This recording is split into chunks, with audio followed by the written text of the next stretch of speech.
So, day 9 of Shadows over Innistrad spoilers, and, yeah, cards are out. Let's, might as well, talk about the, poster card I used for this video. Ulvenwald Hydra.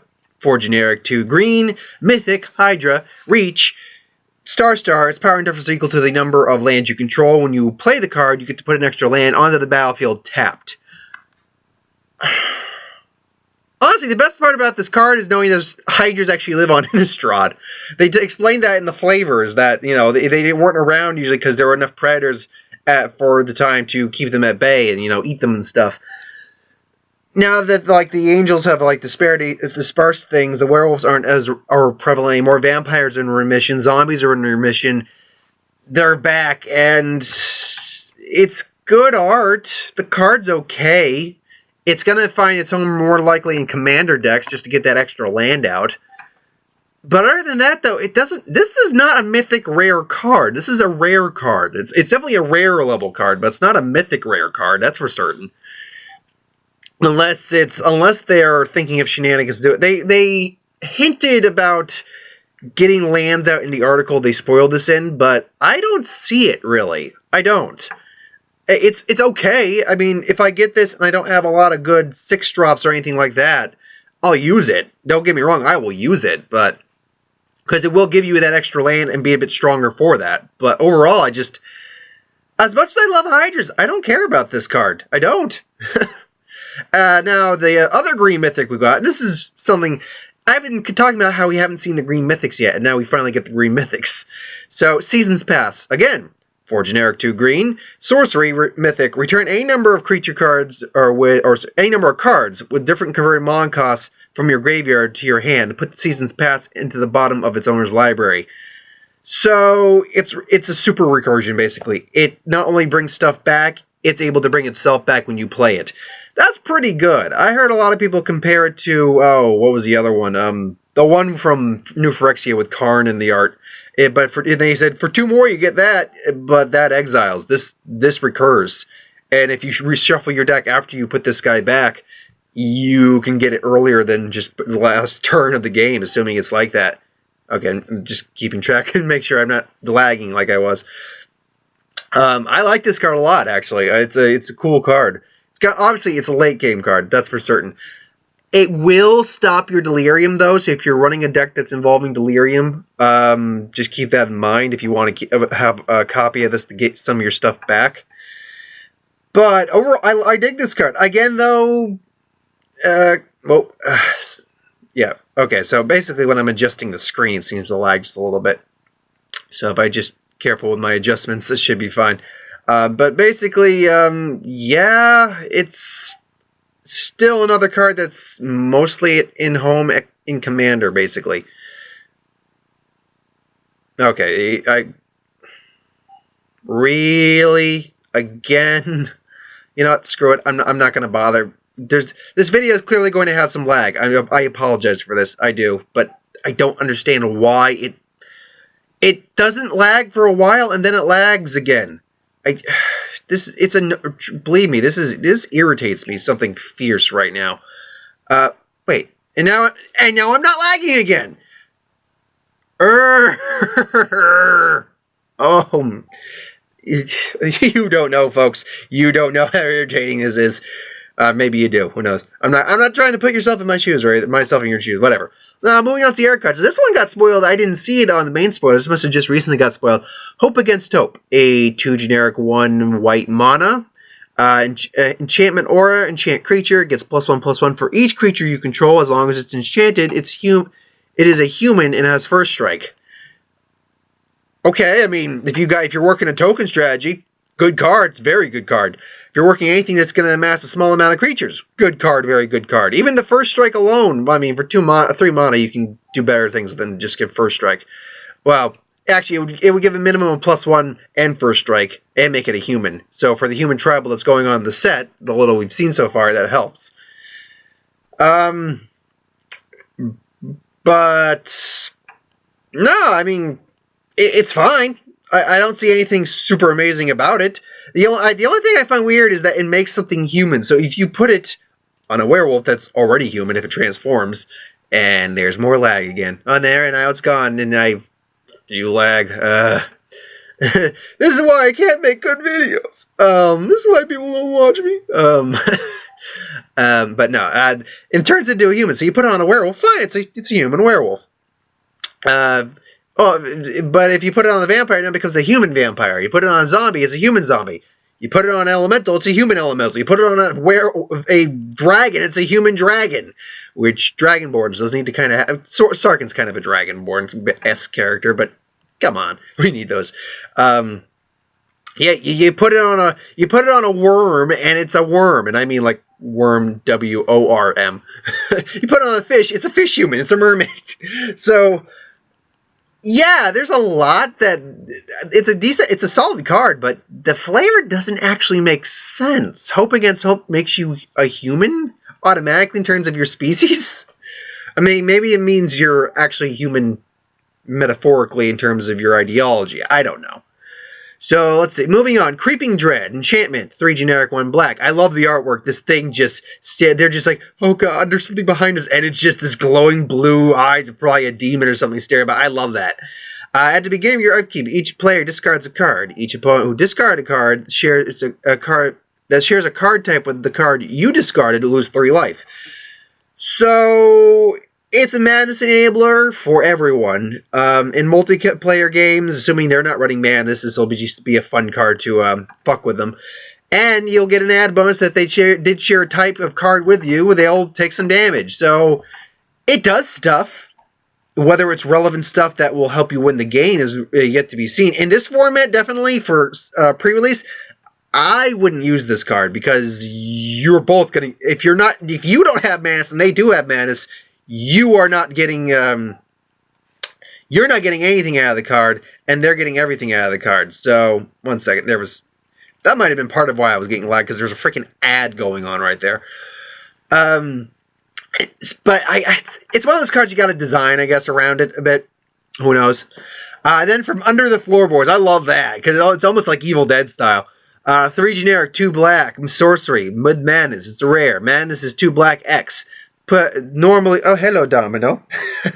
You heard me talking. He's like, I want to be a part of things. Put 3 2/2 black zombie creature tokens into the battlefield. Tapped, you gain 3 life. If its madness cost was paid instead, you put X of those tokens and you gain X life. So this is definitely one of the X madness costs you want to pay. Because you're going to pay it for its standard mana cost and get still the 3 zombies and get the tokens. But honestly, if you're going to pay discard it for the madness cost, though, you're going to... This is where that card comes in. Free discard. You'll discard it for probably at least... If you want to play this late game or have mana dorks, you want to discard this for about 5 to 6, I'd say. That's... and in terms of the overall mana cost, I mean, so that'd be like 7 to 8 mana, which again, with mana acceleration, it's not impossible to do by any stretch of the means. Good solid card though, even if you're not using the madness cost, you're getting 6 bodies for 5 mana, plus you're gaining 3 life. It's all value. There's nothing wrong, there's no downside to this card, so it's all value. If I'm somehow in black, I will be playing this card if I get it. And which I actually got pushed into black in the last pre-release, because my pool just goes kind of weird. We have another one on the uncommon flip cards. We have Uninvited Geist, 2 generic, 1 blue, 2/2, Skulk. When Uninvited Geist deals damage to a player, transform it, and it basically becomes unblockable as a 3/3 when it transforms. Solid card, I like it. It will probably see play. It's probably got a, you can get down on probably turn... No, you wouldn't be able to get it down. Right now you can't get it down on turn 2 from the mana acceleration we got, but anything is possible. So, yeah, you'll get turn 3 easy, and, if you got haste, you can swing in immediately. Skulk for 2. 2 is like, 1 is the obvious, hello, baby, hello. 0 is actually the best you want to go if they have an awesome effect. Yes, hello, hello, did you have a good nap? Yeah, 0 is technically if they got a bit, like, the Mist, the vampire that turns in the Mist. That's got actually unblockable, but that would be the key for Skulk. But 2's not bad. It's going to get around a lot of your big guys, things along those lines. So, yeah. Stitchwing Scab is a 3 generic, 1 blue, 3/1 zombie horror that flies. Pay 1 generic, 1 blue, discard 2 cards, and return this card to the battlefield tapped. Madness Enabler. It's recursion. Recursion's a big thing in Innistrad, and recursion's a big thing in general. Hello, baby. Yes, hello. She was very fussy last night, so... Did you sleep well last night? You were very fussy. I think you got a good night's sleep. Oh, yes, I think you're still taking a bunch of naps to work it off. I could use a nap too, but I can't do that because I got to go to work in an hour, and then I got to go see Batman versus Superman for these people, and for my own pleasures. But, yeah. Stitchwall Scab, recursion, good card. I dig it. If I'm in blue, I got Madness too. I made a rhyme there. I'd probably use it. I would. So, then Survive the Night. 2 generic, 1 white. Target creature gets +1/+0, gains indestructible until the end of turn, and then investigate. I like to figure the longest nights are measured not by hours, but by heartbeats. I like it because it's like Survive the Night. You're indestructible for a turn, for a night. If you survive the night, you get to investigate what happened. So it's a cool card. It's a good combat trick. It's going to be a LOC play. Last of the new cards for the right now. I'm certain something else is going to get spoiled by the time I leave the house. And then when I come home, Humble the Brute. 4 generic, 1 white. Destroy target creature power 4 or greater. It's an instant, so it's a combat trick. Investigate. I do love the flavor text because it's a hunter and there's a werewolf in the square. The element of surprise only works if it's met or it's matched, backed up by a bolt between the eyes. And it's a solid statement because surprising your opponent ain't going to do crap if you can't do crap against your opponent. So he's like, ha-ha! And crap. I got that damn freaking ad. There we go. So it's just like, ha-ha! So it's like, it doesn't matter, but it's like, ha-ha! There you go. So I love the flavor behind that. Love the flavor of this entire set. I'm one of the people who did not hate Oath of the Gatewatch. I did not hate Battle for Zendikar. I did not hate those sets, but they were not what we were hoping for in many ways. That's a plastic bag, baby. You don't want to chew on that. So... yeah, they were not what we were hoping for in many aspects. So, seeing all these flavor some of the flavor was good, but, and there were definitely cards that stood out, but overall, it's just, comparatively, you know what, there was it's like, individual cards alone in this set basically trumped almost all of that entire block, from just in flavor standpoint alone, but not just in flavor, and in functionality too. They are functionally better than most of the cards in the last set. That's just the way Innistrad is kind of rolling right now, and I ain't gonna complain. So yeah, that's my thoughts on today's spoilers. Tomorrow will be the last day of the actual spoiler articles and stuff like that. We'll get all of the set tomorrow. And then I will just basically highlight the whites, the blues, the reds, the greens, the blacks, the artifacts, and any multicolors we got left. I'll probably combine the artifacts and multicolors into one, and lands. Those last 3 groups into one category.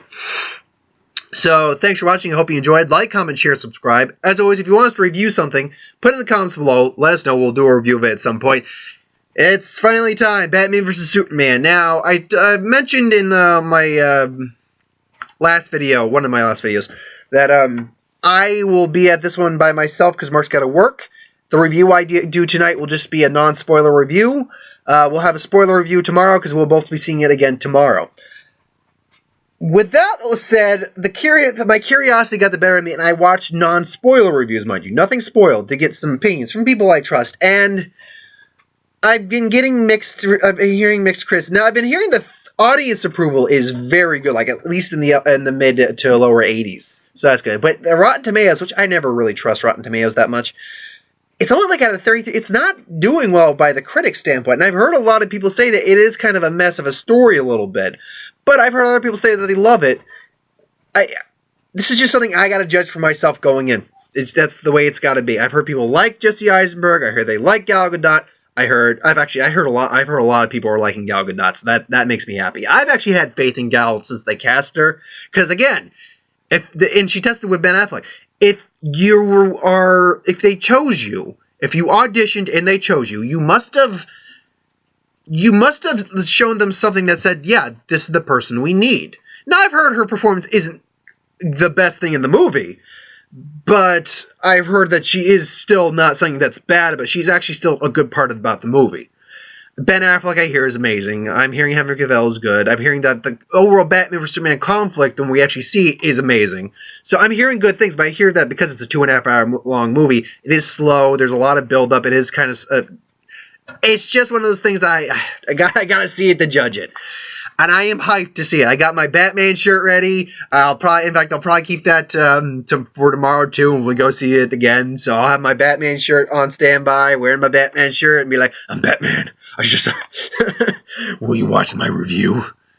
You will. Yeah, I got to figure out some sort of clever line to do that with Mark on tomorrow. So anyway, thanks for watching. I'll see you later tonight for Batman and Superman. Should be fun. I hope.